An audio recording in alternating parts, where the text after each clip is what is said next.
Good morning, or I should say good afternoon. We'll wait for a couple of seconds to see if anybody hops on here. Okay. Hi, everyone. Hadley here with Hillcrest Tennis. We're doing our second live YouTube today, and it's a little bit of a colder day and a little bit of rain, so we're going to be inside the tennis office this afternoon. I'd like to welcome everybody back. Thank you for watching our first one on Monday. We talked about some of the 3 firsts that will help you become a better doubles player.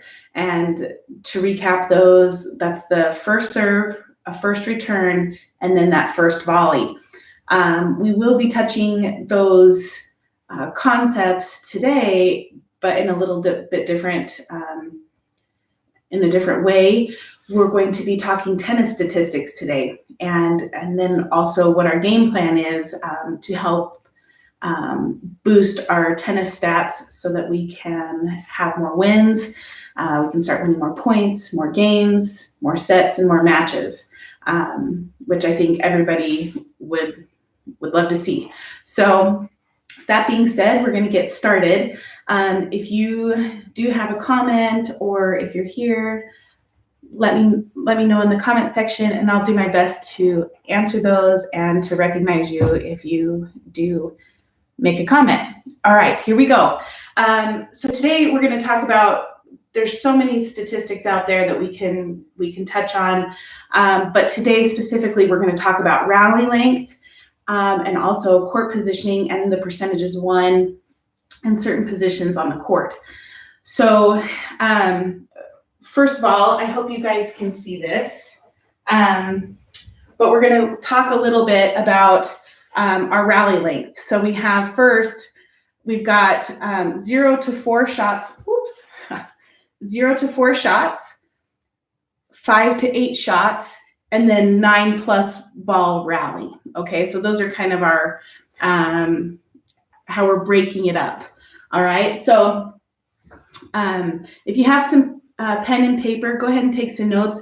I think this is really, really interesting information because it will help us change our mindset as to how we approach our practice, how we approach even our match game plan.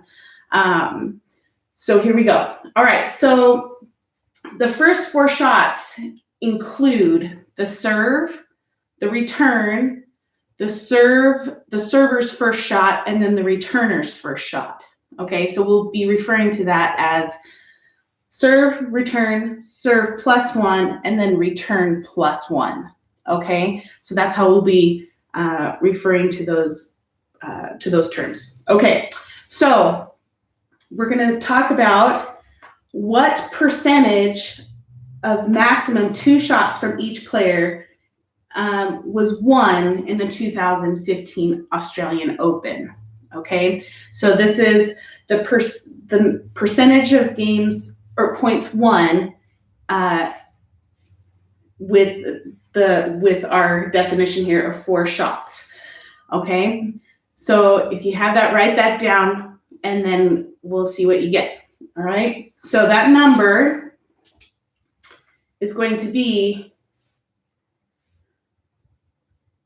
70%.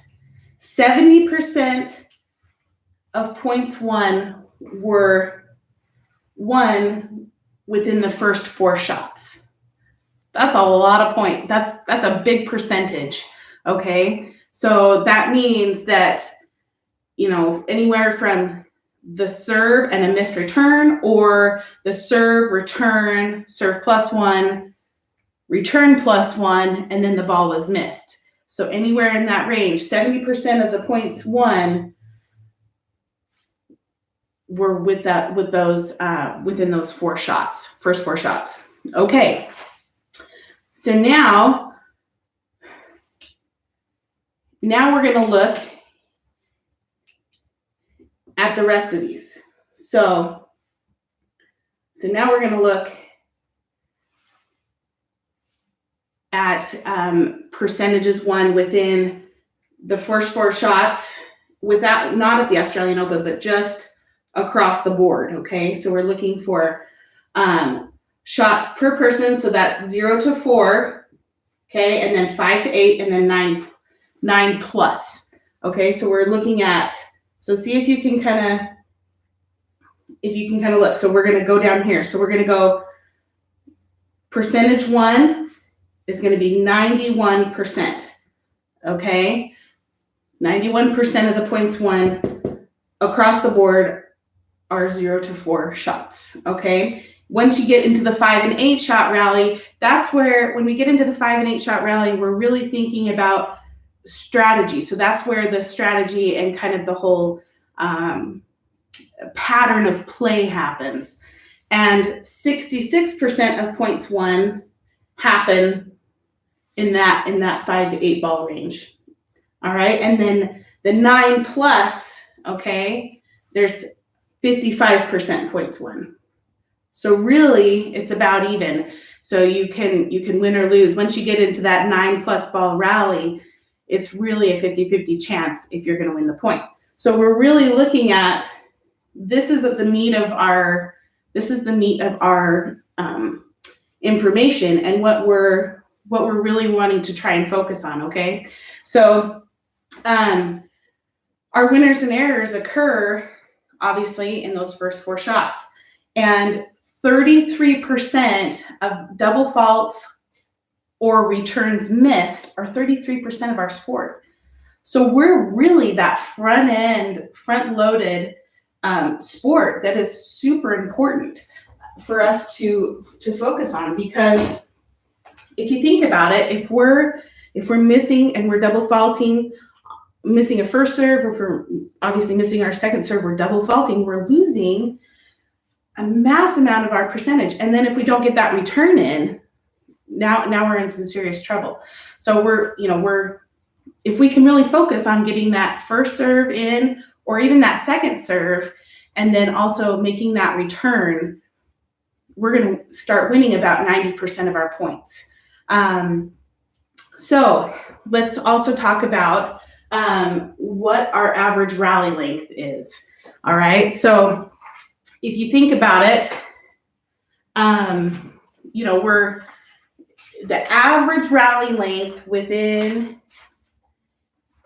a match is going to be 3.6 balls hit. So, if you average it up, it's going to be, or if you average down, it's going to be about 3 balls. So we're really looking, when we have a mentality going into a match, we've really got to think, okay, we've got to make that serve, we've got to make the return, and we have to make that +1 ball.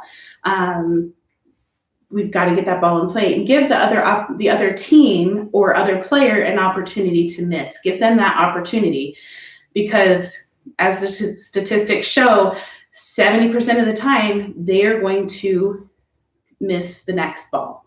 Okay. So when we're talking about these percentages and how we can, so once we get that serve or that return in, now we've really got to think about, okay, where are we getting those? Where are we hitting your serve? Where are we hitting your return? And that's going to play a factor into what the rest of the point looks like. Okay, so I hope that you can see this. I will do my best to make it visible, but we're looking at, so you kind of break up your court into 4 sections. So A, B, C, and D, and then this would obviously be reversed for those that are lefties. Okay, and so in your A section, you're not going to hit very many balls. I think the percentage was like 20%, but this is in regards to your return. Okay, so 70% of your returns are going to be hit in this B quadrant, which is going to be typically that backhand side for the forehand on that deuce side. Okay, so we're looking at 70% of returns are being placed on that B quadrant of the court. Okay, so regardless if you have a strong forehand and you play on the deuce side in doubles, we've got to make sure that we're working on that backhand return, because if you think about it, even if you come over here to hit a forehand return, now you're so close to your partner, okay? And then it leaves a big, wide opening. So we've got to really make sure that we have those strong backhand returns, because we want to be we want to make sure that that percentage of hitting that backhand return as high as possible, right? Okay, so then if we're talking about, you hit your serve or you hit your return, and then we're talking about that third, your second ball. So we're looking to hit in this C quadrant, because if you're a right-hander, you're wanting to hit as many balls as you can in that B quadrant, and then you're wanting to hit as many forehands as you can in this C quadrant. You want to be hitting according to the statistics, 75% of your shots should be hit by a forehand in this court. Okay, so we're looking to kind of dominate this B and C section as much as possible. Okay, and again, let me know if you have any questions, or if you're not live and you're watching this later, shoot me a text, give me a phone call, and we can definitely talk about these in person, over the phone, whatever, if you have any questions. Okay, so moving on. So as you can see, the court positioning and where you're placing your serve, even if you're the server, you're wanting to hit to that backhand side into that B quadrant on that half of the court, because you can really do some, if somebody doesn't have a strong backhand return, you can really do some damage if you can place it in the correct spot. Okay, and then for those that are playing on the ad side, if you've got that strong forehand, so you're wanting to kind of dominate this section of the court. Okay, all right, here we go. So moving on. So when we talk about court positioning, and specifically we're talking about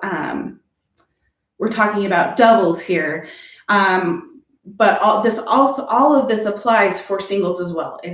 They're both hand in hand. Okay, so we're looking to dominate the back 3 feet from the baseline. Okay, so my little picture doesn't have enough space, but we're looking for 3 feet behind the baseline and then 3 feet inside the baseline. 77% of points are won within this quadrant. Okay, so if we can have the mentality of depth rules direction, because just think about it. If you can be dominating in this section, and then you're making that person take a step back off of that 3 feet beyond the baseline, so you're about 6 feet behind that baseline, and you're pushing them back. Now you're allowing yourself to move forward, and then also allowing your partner and setting up your partner to dominate, especially this inside portion. Okay, but for sure, especially when you're hitting a second serve or even your returns, you don't want to be 6 feet back. You should be on that baseline or inside that baseline and ending up right about here. And now you're allowing yourself to move forward and come forward this way, and then your partner moves forward. So that forward momentum really, if you think about it, it figuratively pushes them back. They feel defensive as you're being more offensive. And then also literally does push them back and puts them on the defense. Okay. All right. So I think the main thing here is that we realize that our sport is front loaded. So we don't have time to kind of dilly-dally along. We have to make sure that we get those first 4 balls, those first 4 shots are so important to the success of your tennis matches.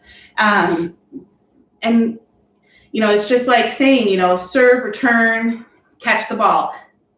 Typically, that's what happens. Nothing really happens after that 5 to 8 ball rally. So that's our next focus here as we're preparing for match play, competitive play. This also goes for the kids. The statistics show that from the pro level at the Australian Open right down to the 12-year-old kid that's playing in the local tournament, these statistics across the board are the exact same. There's very little difference. And so we just have to recognize that and implement that into our game plan and also for our matches and for our practice. Okay, so what is our plan? Right? So now we have all the statistics, all of this information. What are we going to do? I mean, it's pretty simple. We're definitely going to have to make sure that when you go out to practice, you have some things in mind that you're wanting to work on. As a coach, I'm always prepared with what my game plan is, what I think that individual or that group of women or men need at that time. But also you're going to have your specific things that you're working on, and let us know, because we can help you, and 99% of the time those things overlap with what myself as a coach has in mind for you or that group. But I think that's really important, is making sure that you specifically have your own plan, because then that keeps you focused and that keeps you engaged in what you're trying to accomplish. But I think the big thing here is that we continue to practice those second serves specifically. We're practicing that placement. We're practicing the direction and even the depth in where you're hitting inside the box. Because a lot of the time, if it's landing super short in the court, now we're setting ourselves up for failure. But even if your second serve is not nearly as strong pace-wise, but you're placing it correctly in the box, now we have something to work with, and you at least give them the chance to miss. Okay. Okay. And then also practicing those returns. We have talked a lot about in the last couple of weeks, the people that have come out, we've talked about really like taking advantage of that second serve, and you're wanting to take it as early as possible, because that gets your momentum going forward, and then it also gives you that head start off to that first volley, and then it also puts pressure on that server, because now they're feeling that pressure of like, shoot, I really need to make sure that I get that ball deep, and now you give them the opportunity to miss their serve long, wide, whatever. Okay, and then of course working on that 0 to 4 ball rally, really focusing on making that serve, making the return, and then getting that +1 ball in play. Give them that opportunity to miss. Okay, and then now we're going to shift into how does this link up with our 3 firsts that we discussed on Monday. Our first serve, our first return, our first volley. It obviously is all connected, right? It's connected in making that first serve, making the first return, and making that first volley, our percentage of winning goes up 70 to 90%. There's that gap. And so we've really got to make that a first priority as we go into our practices and things like that, that we're really focusing on those first balls.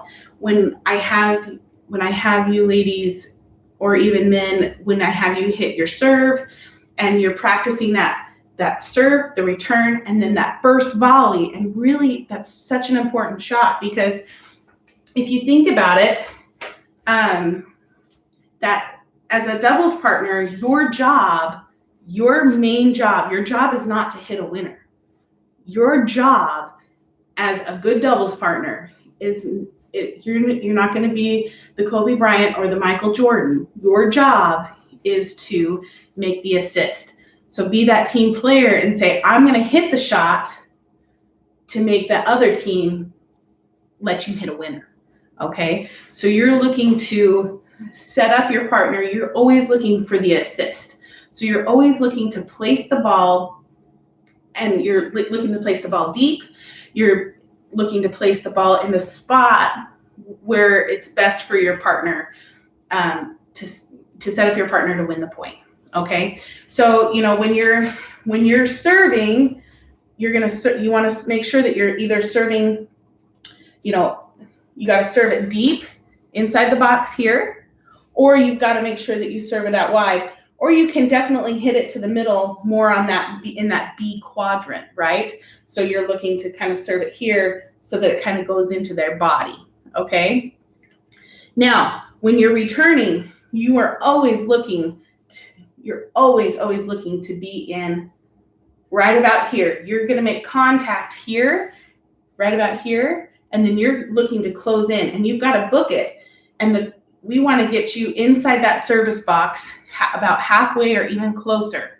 Okay, and that's where you're going to be hitting your first volley, is right about there, especially when you start off hitting that return inside that baseline, about 3 to 4 feet. Okay, and then as you hit your first volley, that first volley's got to be to the singles line and deep here, right about there, and it's the same over here. Okay, and then we're going to cover this on Friday. We're going to talk about how this all comes together, and we're going to be talking about hitting outside that V. So there's going to be a V here. If you hit it inside this middle, we all know what's going to happen. Okay, it gives the other team the opportunity to either hit the middle, to either lob, or to even pass. Okay. But we're going to talk all about that on Friday at 11:30. And what you're going to do is, and so what you're looking to do is you're trying to hit outside into this section over here, into these sections, because now it pulls them off of the court. Okay. Okay. So recap. We're looking to stay and in the point 0 to 4 balls. That's our goal.